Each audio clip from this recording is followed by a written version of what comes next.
Is this new IMF coin going to be taking over XRP? In this video, I'm going to get into all of that and more. And at the end of the video, I'm going to go into my true thoughts on what's going on here. So basically, we have this UMU coin, a universal monetary unit. And that is made by a company called DCMA, which basically have named themselves a digital currency monetary authority. An authority in this space of digital assets and currency and blockchain and everything.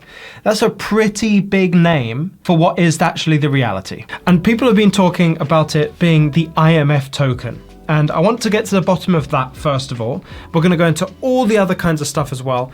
But this one's really, really annoying, right? And it leads into my point at the end. But how is IMF been tied up into all of this? Where's that even come from? Have the IMF even said anything about it, right? So you go over to the IMF website, you type it in, DCMA, UMU, whatever it is, nothing. Okay. So where is this coming from? How is the IMF committed to an IMF coin when there's nothing on the website, no statements, no research, nothing produced on the entire website? Well, it's actually because the International Monetary Fund were just words stolen in order to put into the white paper of the DCMA. So we actually have to go into DCMA white paper here to see where the source of where all of this FUD has come from, right? In an IMF interview with Tobias Adrian, who's a financial counselor at the IMF, he states cross-border payments can be slow, expensive, and risky. In today's world of payments, counterparties in different jurisdictions rely on costly, trusted relationships to offset the lack of a common settlement asset together, with common rules and governance. But imagine if a multilateral platform existed that could improve cross-border payments at the same time transforming foreign exchange transactions, risking sharing, and more generally, financial contracting. And so essentially what's been said here is that somebody from the IMF said a problem, and what we have is fixing part of that problem. That is all they have said. And I don't need to do this zoom in thing. I quite like it for the emphasis. Somebody's taken that as what they've said, and they've said, IMF have got a new token, they've just agreed to it. They said it in this spring meeting in 2023. Let's go! Clear out, stat! And so then we also have to get into what the token actually is itself, right? What is this thing? And from what I've gathered, it's essentially a token that operates almost like a CBDC. But the only difference is that it works with like a monetary regulatory agency type of framework. And I'm a bit foggy on that, but you'll understand why I'm a bit foggy on that information in a second.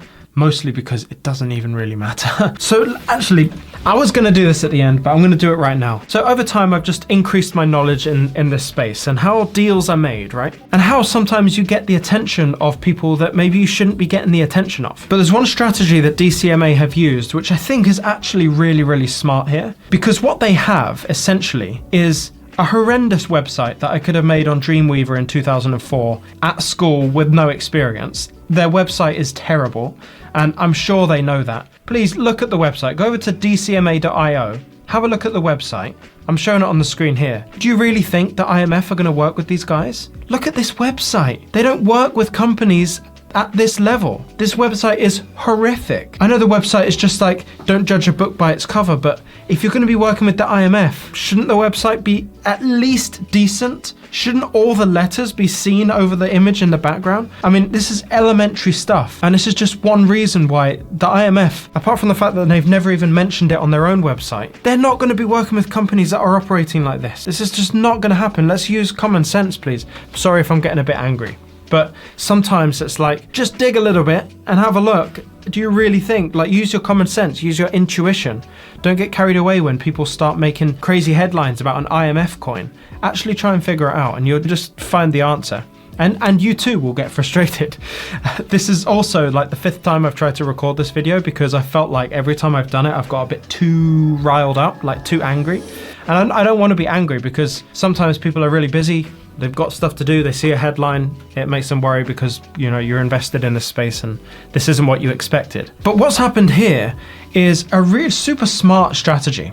And this is a strategy that I think Elon Musk used when trying to buy Twitter. He basically made his offer to Twitter in public. So regardless of whether he actually sent an offer in paper to Twitter, and regardless of whether Twitter read it or not, he's officially and publicly made an offer for that company, and now the company knows that the offer has been made. And so there's this weird way of like forcing your hand to make an offer or to be known to the entity that you're targeting.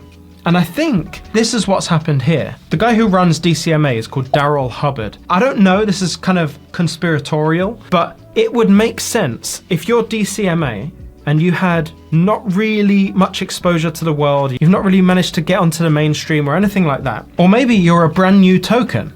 How do you get attention of the people that might make use of your product, right? Well, one way you might do it is fill the white paper with IMF quotes and mentioning IMF and defining IMF and saying how you resolve issues that the IMF are having. Could it be the case that someone on the team knowingly posts this? One of those crypto news websites, and the crypto news website says, oh, IMF token, and they just run away with it, right? It makes sense. And here we are, a few days later, everyone's talking about this IMF coin or Unicoin or whatever it is as a thing that the IMF are putting forward. It's super smart if you want to get the attention of those you're trying to solve the problems for. Whether it's equipped to do it or not is beside the point. Just digging a few layers under, you'll realize that DCMA has really nothing to do with IMF, apart from the fact that they're trying to resolve some of the issues that someone from IMF talked about before. You can see I'm getting a bit riled up here, right? I'm running out of breath. What I want to say is that there's someone who made a really interesting, massive tweet on Twitter, obviously, called Lord Vendetta. I want to give him his flowers for this post here. And I've kind of dipped in and out of this in this video, but he provided a lot more information. So go over and check out the post in full. It will basically clarify everything. So what I want to also add to here is another thing that I've been saying in all of these FUD videos that we make over time. And that is the big question, and I want to put it right there behind me. So if Editor Lee, you put this behind me.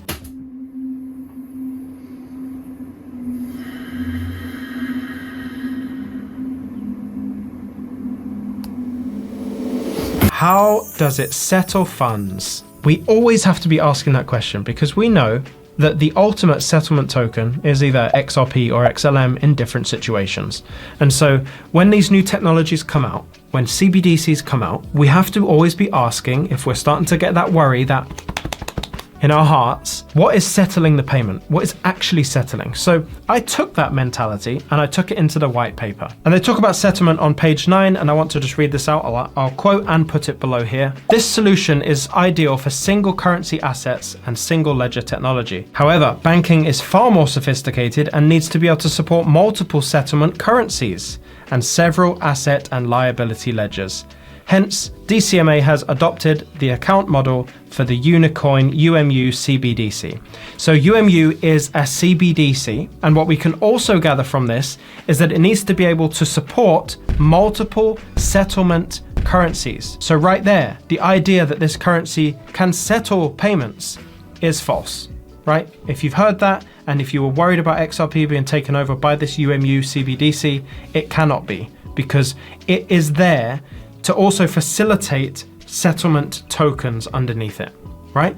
So that's just one mention of the word settlement, but let's dive in even further. This is another interesting one. For these reasons, the DCMA prohibits UMU from being legislated as a legal tender, and ready for it, or negotiated as a settlement currency in domestic and international trade.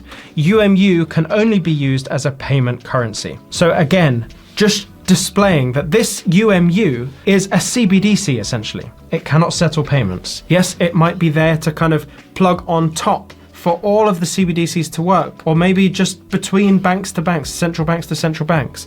But this is a coin that's laying on top of the rails, which is XRP, and the rails are transporting it, and actually the rails are what go through the tunnel, the payment tunnel, right? It actually settles, the money, the value actually moves through XRP when it's finalized, when it actually ends the payment. XRP has to do that facilitating. And there's one final honorable mention of settlement in this document as well, and this is where they are listing all of the reasons UMU strengthens monetary sovereignty, and right down at number 5 it says UMU can be converted to the equivalent value of any settlement currency, meaning there could be many settlement currencies at the time of payment using the UMU Forex Plus exchange rate. So it might be good at getting these exchange rates pulled in and aggregating them to make an average price, an accurate price. But at the moment when the value has to be settled, they will be using settlement currencies.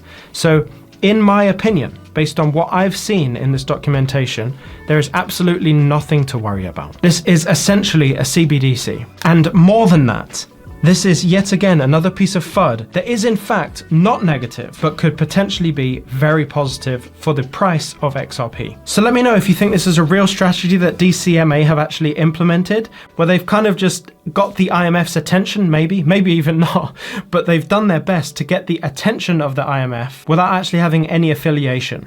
Let me know if you think that's a smart move, a dumb move, whatever you think, let me know in the comments. The algorithm knows and understands you better than you probably do, and it is suggesting this video right below me here, so take a look at that video.